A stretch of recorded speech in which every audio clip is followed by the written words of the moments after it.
Chapter 18. The twins still hadn't decided how to spend the money, and they still wouldn't take it to the bank. They had sewn 2 calico pouches to keep it in, which they wore around their necks even when they were doing lessons. The pouches came down quite low over their stomachs, and every so often they patted them to make sure the money was still there. "Like kangaroos with indigestion," said Maya. But what upset Maya was the way Miss Minton was behaving. She'd taken to going off on her own, and when Maya asked where she was going, she gave answers that weren't answers at all. And had she been packing her trunk? The twins, of course, missed no chance to taunt Maya. "Your precious Minty's got a secret, and we know what it is," jeered Beatrice. "But we aren't going to tell you," said Gwendolen. "Only you needn't think she's going to stay with you." Even so, it wasn't till Minty lost her temper with the twins that Maya realised that something was seriously wrong. They were doing an English exercise in Dr. Bullman's book. "Beatrice, can you give him an example of alliteration?" asked Miss Minton. "No, I can't," said Beatrice. "What about you, Gwendolen?" Gwendolen shook her head. "I can't either." Miss Minton's corset was troubling her, but she kept her patience. "Read what Dr. Bullman says again, Beatrice, at the top of the page." "Alliteration is the use of words beginning with the same letter or containing the same letter." She stopped and patted her pouch. "I don't know what that means." Miss Minton, who had explained twice, explained again. "Suppose you say, 'in a summer season when soft was the sun.'" It was at this moment that Mrs. Carter entered the dining room. "Well, Miss Minton," she said, "how are the girls getting on? It's nearly time to send a report to Dr. Bullman. I hope you have it ready." Miss Minton looked at Beatrice, who was yawning, and at Gwendolen, who was scratching her ear. "No, Mrs. Carter," she said, "I do not have it ready. What's more, I am not prepared to send a report unless the twins start to work properly. Ever since the reward came, they have been impossible to teach. I think you had better write the report yourself." And while Mrs. Carter gobbled with anger, Miss Minton got up from her chair. "There will be no more lessons today, girls," she said, and swept out of the room as though she was a person with rights and not a governess. Maya had been in the dining room, fetching more paper, and heard everything. She could not help being pleased, but she was scared too. What if Mrs. Carter sent Minty away? The next day was Miss Minton's afternoon off. Mrs. Carter tried to stop her going, but Miss Minton said she had her business to attend to in Manhouse. "You'd better be careful, Miss Minton. I have dismissed governesses for less impertinence than you have shown in the last few days." "I did not mean to be impertinent," said Miss Minton, but at lunchtime she was getting on the rubber boat, bound for the town. "Is everything all right, Minty?" Maya asked before she left. "Everything is fine," said Miss Minton, "or rather it will be. Keep out of the way of the twins till I get back." But she had explained nothing. Supper was never a cheerful meal in the house of rest, but that day it was like eating in a graveyard. Then halfway through the meal, Tapy came in with a letter brought by a special messenger who had vanished back into the dark. "Gonzales," said Mr. Carter in a low voice, and took it into the study. The letter was as bad as Carter had feared. Settlement day was tomorrow. He would meet Carter in his office by the docks. If Carter couldn't pay, Gonzales was going to send in the bailiffs. "Bailiffs!" cried Mrs. Carter when her husband at last told her the truth of what was happening. "Those dreadful people who take everything away. But they can't." "Unfortunately, they can," said Carter. "Don't you remember in Littleford?" Mrs. Carter began to sob. "Oh no, not again, not again, the disgrace!" She gave a sudden shriek. "Lady Parsons' portrait, they mustn't have that. I'll hide it first thing in the morning," she said wildly. Mr. Carter gave her a look. "That's not worth much, but my collection. The twins, hearing raised voices, came down the corridor. What's the matter? What's happened? They wanted to know. Nothing, girls, nothing. It's bedtime. Mrs. Carter looked at the pouches round their necks. Tomorrow that money goes to the bank, and that's my last word.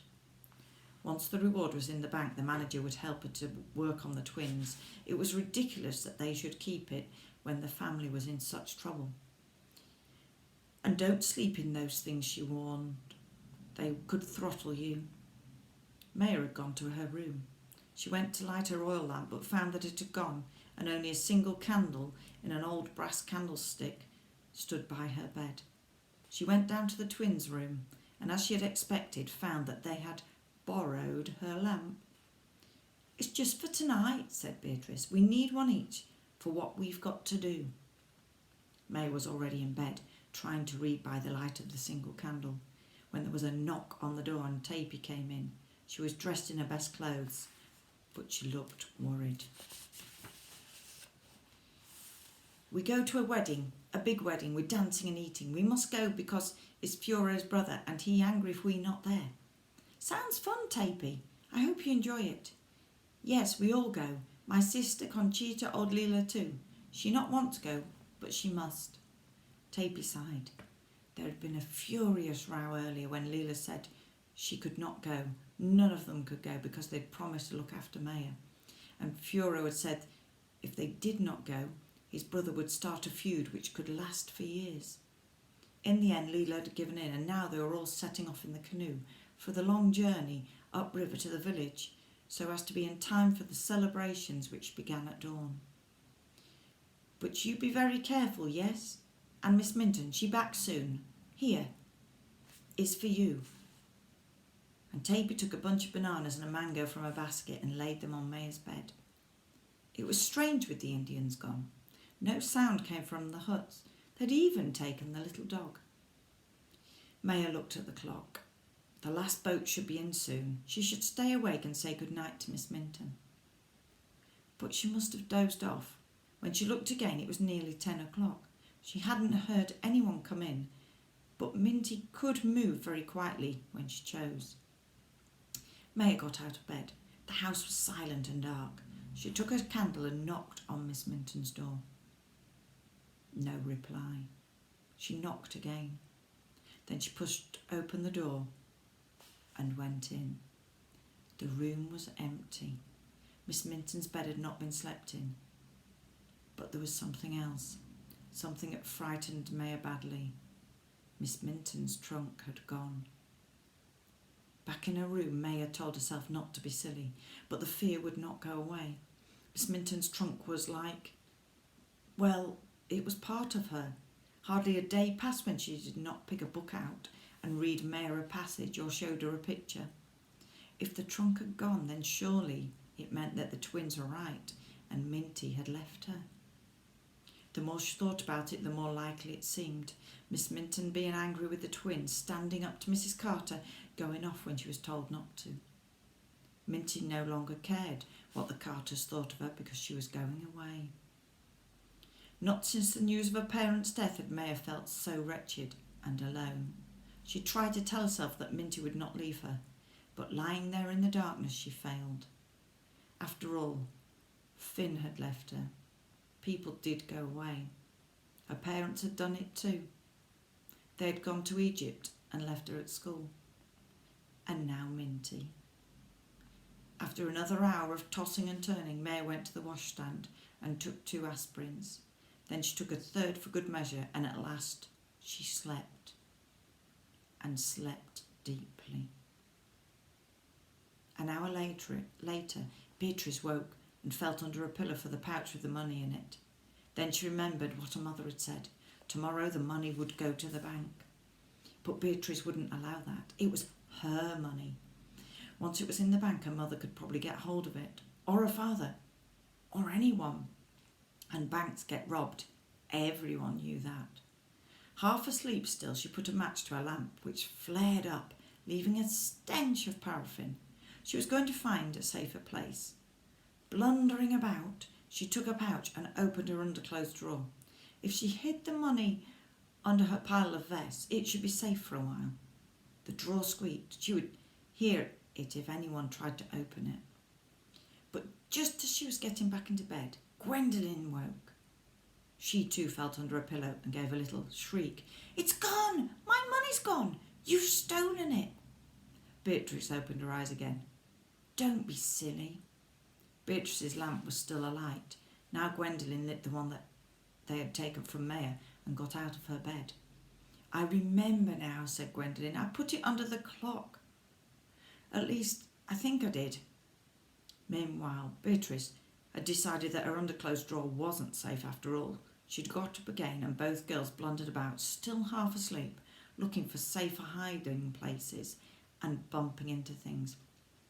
But now, in her room down the corridor, Mrs. Carter woke up. She could hear the girls. What on earth were they up to? She put on her slippers and made her way to her daughter's room.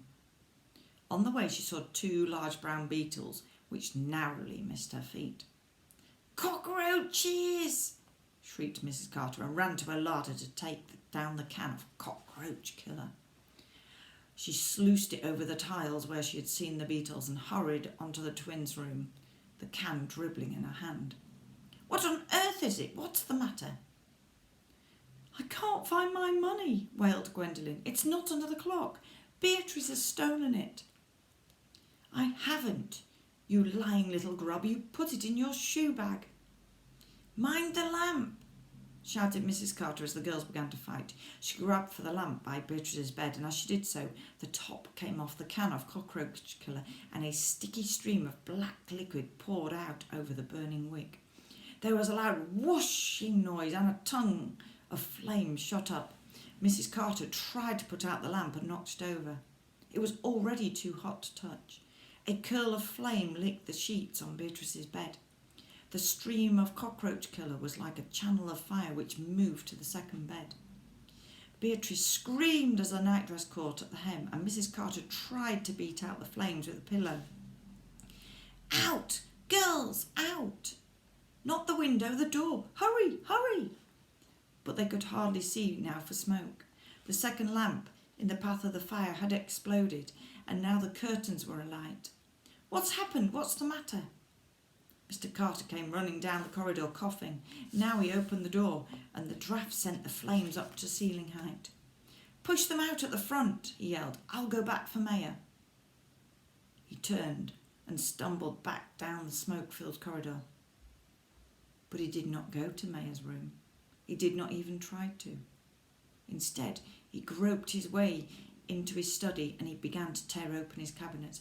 "My collection," he muttered, "my collection." And his hand fastened on the velvet box of eyes just as he slid to the ground, overcome by the smoke and flames now rolling and licking through the bungalow.